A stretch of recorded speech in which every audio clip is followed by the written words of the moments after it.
Well, good morning to you all, and it's great to be back here again. And we have a big topic. We have supply chain around the world, regionally, in every town, city, and corner, and something that is so important.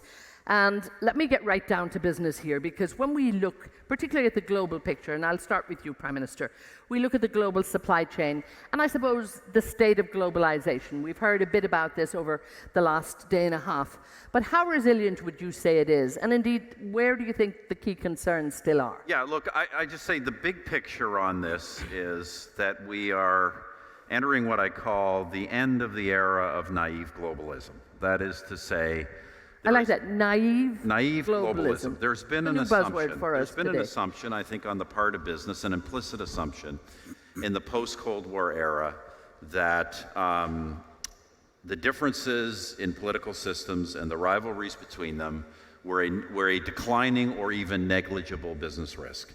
And we are seeing, through multiple things that have happened over the past several years, that simply is not true.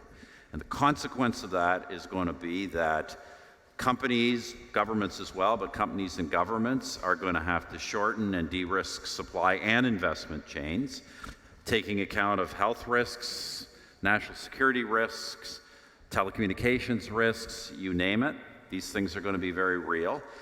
And in terms of moving forward in the future, I think, to be blunt, companies are going to be concerned about things beyond economics. Lowest cost is not going to be sufficient. It's de-risk geopolitics are going to be just as important as low cost. And we'll get more into that, yes. Asaad, when we look, I think, of the supply chain, post-pandemic or during pandemic, it got really, really shook up. But are we not getting back to some sense of normality? I mean, yes, it's a big issue, but there's other, and Prime Minister listed some of them. What do you see as the big issues that are impacting? Yeah, thank you for the question, Eithne. I think everybody relates to the pandemic because it hit and each and every one of us, and every one of us had to deal with it personally. But when we started building up the Global Supply Chain Resilience Initiative, which was launched recently by His Royal Highness the Crown Prince back in October 22, we've registered several forces that are behind the scenes continuously working on reshaping and redesigning supply chains and how they are organized and executed. So to mention some examples of that, you look at trade barriers and protectionist measures, what's happening today between the US and other parts of the world. If you take the IRA, the Inflation Reduction Act, it's blocking a whole host of companies from accessing the US market, and that's creating disruption in the supply chain. If you look at the geopolitical tension, the conflict with Ukraine, immediately sent some signals across the world when people just all of a sudden scratched their heads about whether or not we're going to be able to make bread when the wheat fell hostage of not being shipped out of Ukraine. Titanium is another example of something that was shut off from Russia, and companies like Boeing and Airbus were looking at alternative sources, and that's not COVID-19. If you look at the sustainability agenda, it's a concerted effort to move away from conventional to renewable energy, and that's again sending disruption across the board when it comes to electrification, supply chain. Finally, technological advancements. If you look at additive manufacturing, 3D printing, the usage of material in different forms, in powder form, to create layer by layer those final products and components that make themselves available to the end user. That's again a disruptive force. The point is supply chain will continue to be relevant with us. These forces are behind the scenes. That's why we don't necessarily recognize them. We only recognize things that we get to deal with firsthand. But it will be a relevant subject for many years to come. Well, and nobody said it was going to be easy, and it's getting more complicated out there.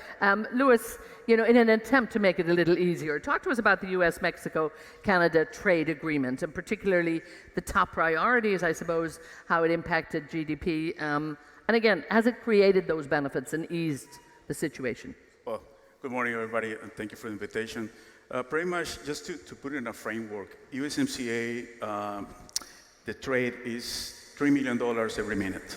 So it is a big trade flow every single day, every single minute, $3 million.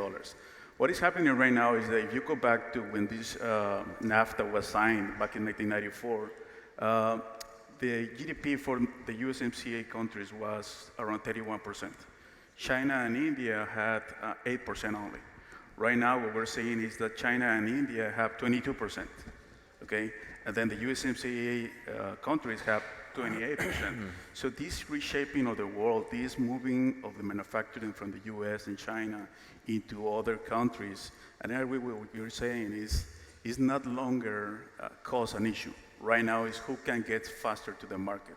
So what we're seeing on this agreement is that we need to take this for the next 3 or 4 years in order to make it another success of the USMCA. If you can pick up on that, just given your location too and your work in Canada, particularly in government, we look at that U.S., Mexico, Canada, I suppose, not quite triangle, but the relationship that is there. You talk about geopolitical risk. In this area, it's pretty. It's not as risky, let's say, but so, it could be. Look, I'd say what's interesting. First of all, U.S., Mexico, Canada, as Luis said, is not only a huge set of trade flows, it is increasingly integrated supply chains. And what I would say is that its big advantage, besides being large and already significantly integrated, is that these countries are close, and therefore the supply chains are short. So that should be a real advantage going forward in terms of onshoring and supply chain relocation. My only caution would be that it isn't just shortness that might determine the viability of these supply chains.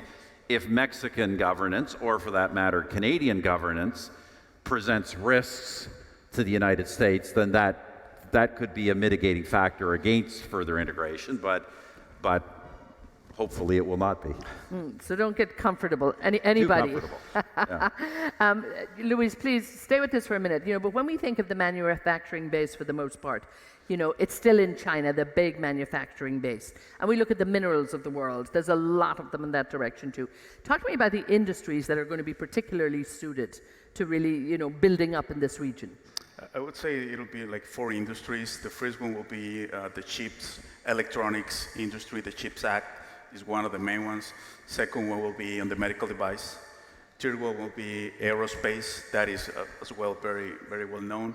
And I think the baseline of the USMCA is the automotive industry.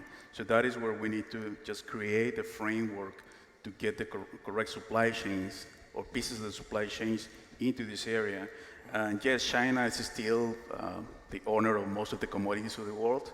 What we need to know is where to act and what wisdom we can, let's say, put into the processes that we know so we can make that a little bit stronger so far. And I just want to put it out there, if we do have a question from anybody, just be thinking, because I'm not going to leave it for the last minute. I'll get it in when I can. So, maybe a question here in a minute. So please be thinking, and we'll come to you. So just make sure you wave, very clear. Asaad, Saudi has come into the mix now, and of course it should come into the mix. It's taking its rightful place, I suppose, in the global supply chain. But in a way, it's maybe not a new player, but it's a more visible player, let's say. So what are the plans?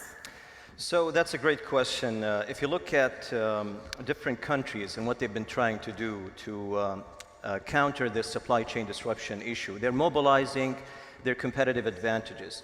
So similarly, Saudi Arabia is looking back into what does it have to offer the global supply chain resilience scene. So if you look at the raw material availability in Saudi Arabia, the energy, the logistical location, any company would love to be in one of the fastest growing economies, which Saudi Arabia in the last quarter recorded a double-digit growth. It's the fastest growing economy in the G20, and it's the biggest in the Middle East.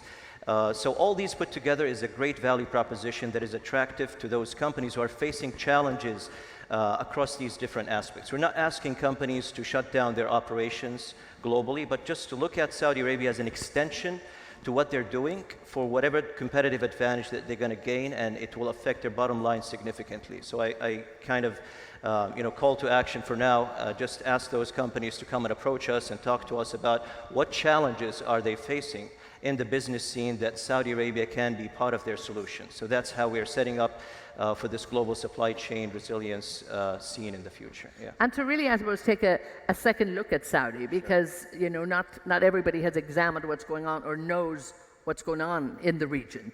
And it's not just business and development, it's a whole societal change, which is so exciting, and building a very vibrant consumer base. Right. So it's happening there. Yeah, I'll just give you a practical example from two of the Fortune 100 US companies that we're dealing with today. So the Boeing company looked at qualifying one of the aluminum projects in Saudi Arabia because it happens to be an essential metal that goes into the structural components of airplanes.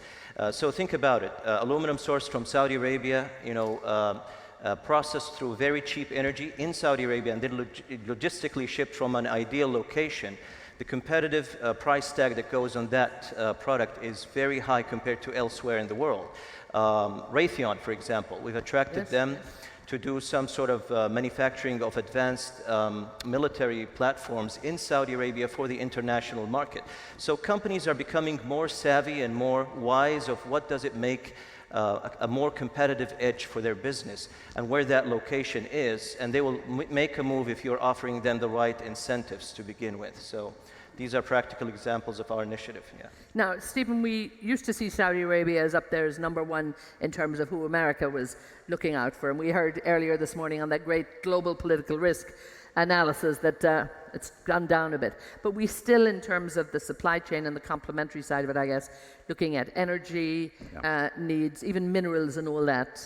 No, look, I think the opportunities for Saudi Arabia are tremendous. Obviously, we're talking North America, distance is an issue.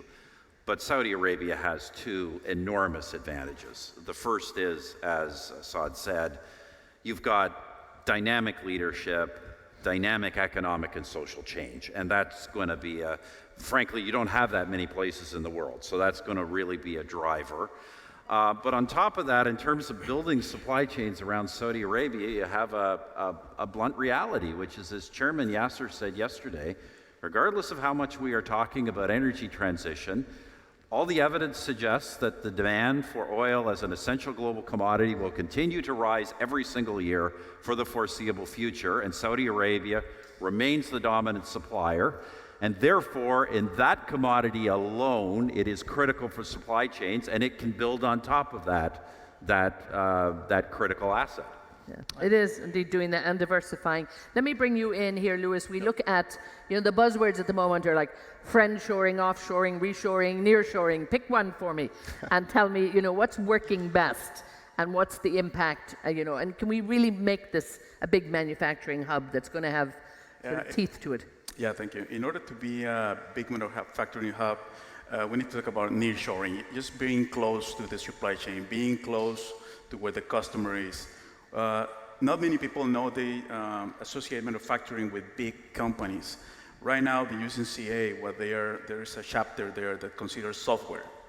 Having software as part of your manufacturing process is something that will create more value to the process, more value to everybody, let's say, below this roof. So what is happening right now in this nearshoring, we need to align the three governments. Why is that? Because if there are no specific KPIs for the three governments, this won't fly.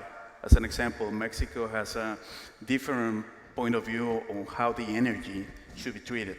Okay, so there are many companies from Canada, many companies from the US invested in Mexico's energy, but somehow they cannot produce or distribute energy. So that is where I think nearshoring is the word.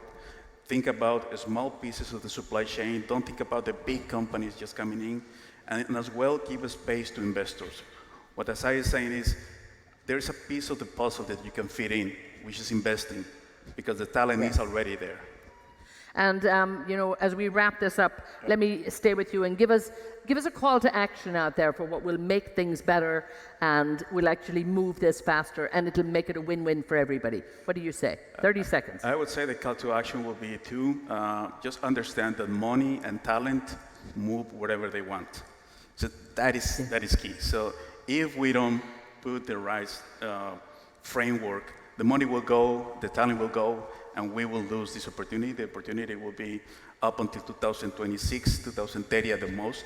So we'll need to just to consider and a concern, I think, for every country. Yep. Asaad, what's your big call to action? I think it's complementarity.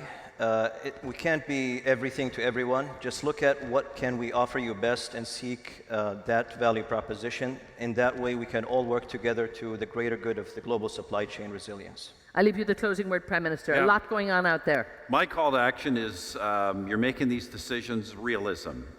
Ignore wishful thinking on things like energy transition, ignore Western media narratives on things like Saudi Arabia. Find out what the facts are in terms of cost and geopolitical risk, and those should determine your decisions. And you do that, there's lots of opportunity out there. And good investment decisions to be made. Thank you all so much, Louise, Asaad, and Prime Minister. Thank you so much.